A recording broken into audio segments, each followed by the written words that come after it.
Bonjour à tous et bienvenue dans ce Morning Bull Live. Nous sommes le 16 mars 2023 et le sujet du jour, bien évidemment, c'est la banque aux deux rames. Oui, le Crédit Suisse est en train de changer son logo. À la place des deux voiles, ce sera dorénavant des deux rames.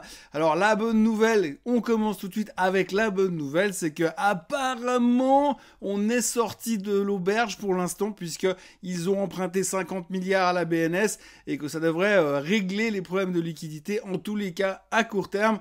Par contre, le problème, c'est que visiblement, la crise des banques en général n'est pas vraiment terminée. Au contraire, on se demande quelle sera la prochaine chaussure qui va tomber ou le prochain domino qui va s'effondrer, puisque malgré les réassurances de tout le monde, malgré cette espèce de soutien officiel des gouvernements qui disent que tout va bien, puisqu'on entend partout les politiques dire non, mais les systèmes sont super solides, eh bien, on sent quand même qu'il y a un vent de panique qui se distribue sur les marchés financiers mondiaux. On l'a très bien compris hier.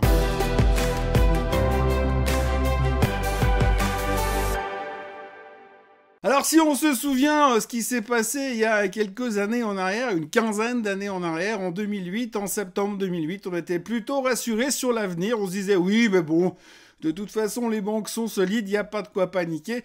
Jusqu'à qu'il y ait un mec qui s'appelle Lehman Brothers qui soit pointé, on se dit oui, mais alors, à propos de la solidité, là, on a trouvé des trucs au fond de la case, c'est pas super, qu'est-ce qu'on va faire avec ça ? Eh bien, finalement, c'était le début de la crise des subprimes et c'était la première crise bancaire qu'on connaissait de ces dernières années. Après, on a encore eu 2011 avec la crise grecque où il y avait soi-disant une banque qui risquait la faillite tous les 2 jours. Et on est reparti un peu dans le même mood. Alors, on sait très bien que quand les banques sont en train de partir en sucette, eh bien, c'est tout le marché qui en souffre parce que c'est cette stabilité du système financier qui est remise en question et c'est ce qu'on est en train de vivre aujourd'hui. Je vais vous refaire un dessin sur ce qui s'est passé hier. Donc, le Crédit Suisse s'est fait laminer, mais pas que le Crédit Suisse, puisque lui qui perdait 24,24% à la fin de la journée, derrière, on avait quand même d'autres banques, l'UBS qui perdait 8,7%, la BNP en baisse de 10%, la SocGen en baisse de 12%. Calm down. Calm down. Grosso modo, tout était en pleine panique, la contagion était là. Donc la thématique du Crédit Suisse, c'est qu'on s'est de nouveau fait un flip, tout d'abord parce que son actionnaire principal, les Saoudiens, ont donc annoncé qu'ils ne pourraient pas remettre au pot si c'était nécessaire. Ils ont dit que pour l'instant, ils avaient atteint leur limite de 10% et que même s'ils voulaient, ce qu'ils n'ont pas l'air de vouloir pour l'instant, la FINMA devrait donner son autorisation pour augmenter plus que 10% du capital dans une banque suisse. Donc on a eu la crainte que tout d'un coup le Crédit Suisse ne puisse pas rembourser les clients qui voudraient éventuellement retirer leur argent. Donc du coup, c'est commencé à partir en sucette. La problématique, c'est que fondamentalement, les ratios du Crédit Suisse, les ratios de contrôle sont OK. Il n'y a pas de raison de paniquer plus que tant. En tout cas, c'est ce qu'on dit pour l'instant. C'est ce que la FINMA et la BNS ont confirmé hier soir. Donc a priori, ça devrait se calmer un tout petit peu aujourd'hui. Mais la grande problématique de tout ça, c'est vraiment ce côté crainte du système bancaire qui pourrait partir en sucette de manière généralisée et répercuter ce problème un petit peu partout. Comme je le disais en début de vidéo, la plus grande question qu'on peut se poser aujourd'hui, c'est qui sera le prochain à se prendre la claque dans la tronche. Pour l'instant, le Crédit Suisse, c'est dehors. Alors la question qu'on peut tous se poser aujourd'hui, c'est de se dire, est-ce que si mon argent est au Crédit Suisse, je suis tranquille ? A priori, oui, par rapport à ce que nous ont dit nos autorités fédérales hier, restera à voir si c'est vrai sur la durée. Après, il semblerait quand même assez logique que petit à petit, malgré les 50 milliards empruntés, il y a peut-être des gros poissons qui seront intéressés pour récupérer tout le morceau et puis faire disparaître ce point noir du marché. Mais pour l'instant, c'est un peu trop tôt pour en parler. Donc, si on revient rapidement sur la journée d'hier, eh bien, donc, les banques se sont faites massacrer, mais ça a entraîné aussi tous les indices à la casse. Quand on regarde le graphique du CAC 40 qui s'affiche sous vos yeux, on voit clairement que la tendance haussière dans laquelle nous sommes depuis des semaines a donc clairement pété à la baisse. Ça, c'est un petit peu stressant à moyen terme en tous les cas. Le DAX a perdu 1000 points sur 5 jours. Là aussi, on voit que c'est pas beau du tout. Et franchement, le SMI, même s'il n'a perdu que 1,87% hier, eh bien, c'est quand même vachement inquiétant. Le chart est vraiment immonde. Et franchement, vous me dites demain qu'on va à 10 000 sur le SMI, je serais même pas surpris. Et pourtant, c'est pas franchement à cause de la baisse du Crédit Suisse que le SMI baisse, mais c'est à cause de tout le reste. C'est clair que la pondération du Crédit Suisse à l'heure actuelle dans le SMI ne représente quasiment plus rien. Mais en tout cas, les indices sont en difficulté. Cependant, comme l'annonce de l'emprunt, ou en tout cas du backup de la BNS a été annoncé après la clôture en Europe, parce qu'il aura quand même fallu du temps pour réagir à nos banquiers fédéraux. Et donc du coup, eh bien, la bonne nouvelle du sauvetage du Crédit Suisse a été annoncée après la clôture européenne, ce qui fait que ceux qui en ont bénéficié, c'est les Américains qui, eux, étaient encore ouverts, ce qui leur a permis de limiter un petit peu la casse. Si on regarde le graphique du S&P 500, c'est pas qu'on est forcément sorti de l'auberge, puisqu'on est en train de glisser sur cette pente, sur cette tendance descendante. Pour l'instant, on tourne autour, donc ça rassure un petit peu, mais franchement, on glisse.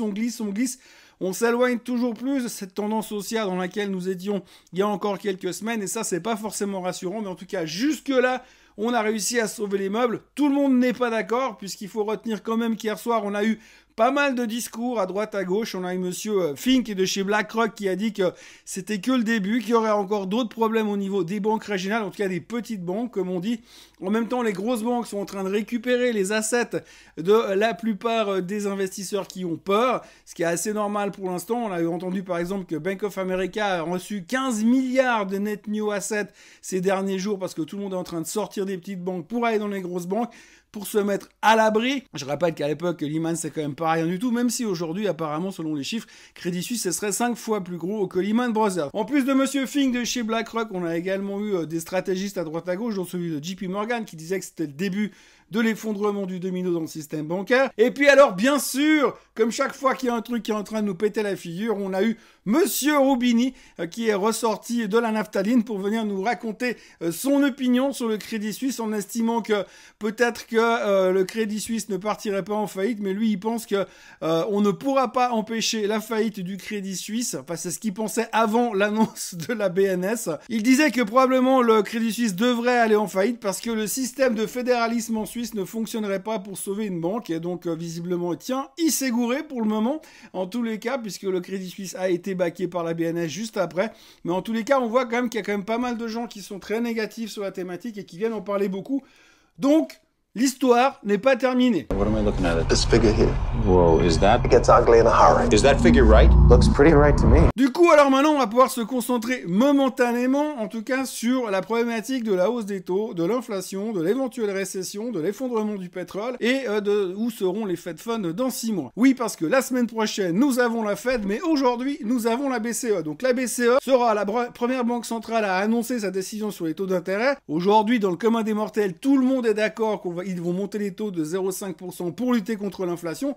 Le problème, c'est que comme le système bancaire est un peu bancal, eh bien finalement on se dit que peut-être ils vont devoir faire différemment. C'est ce que l'on a déjà anticipé sur la Fed, puisqu'on parlait encore d'une hausse des taux de 0,5% la semaine prochaine et que là maintenant on est plus ou moins à 0,25%. La BCE devrait monter les taux de 0,5%, mais qui sait, peut-être que Madame Lagarde va prendre tout le monde à contre-pied et nous tacler derrière les genoux pour nous annoncer que finalement elle va faire différemment. Ce sera la première chose intéressante à surveiller au niveau des banques centrales, puisque évidemment, la discussion maintenant va se concentrer là-dessus, puisque mardi prochain, ce sera celle de la Fed avec une décision annoncée mercredi, et jeudi prochain, nous aurons la Banque centrale anglaise qui va faire également son annonce sur les taux. Mais maintenant, la réflexion est un peu différente, comme on en a déjà discuté, par rapport à l'aspect risque des banques. On parle déjà d'éventuelles récessions à venir. Il y a certains analystes qui disent qu'on ne pourra pas éviter une récession avec ce ralentissement et ce risque dans le secteur des banques. Donc on parle de récession, on parle forcément de moins de hausse des taux, ce qui devrait être relativement encourageant. On a vu hier encore les retail sales aux États-Unis qui étaient en dessous des attentes, mais quand même, si on décortique les chiffres, relativement solides, donc on voit encore une économie solide. Donc on est entre ne pas trop monter les taux, puisque la hausse des taux aujourd'hui est la cause de l'effondrement du système bancaire ou de cette nouvelle crise bancaire qui se pointe chez nous. Et donc du coup, et en même temps de dire si on les monte pas, eh bien on va quand même avoir un problème d'inflation à un moment ou à un autre. Néanmoins, maintenant on commence à reparler de récession. D'ailleurs, on l'a vu également sur le prix du baril qui s'est littéralement effondré ces dernières heures. On est passé en dessous des 70 $ sur le WTI.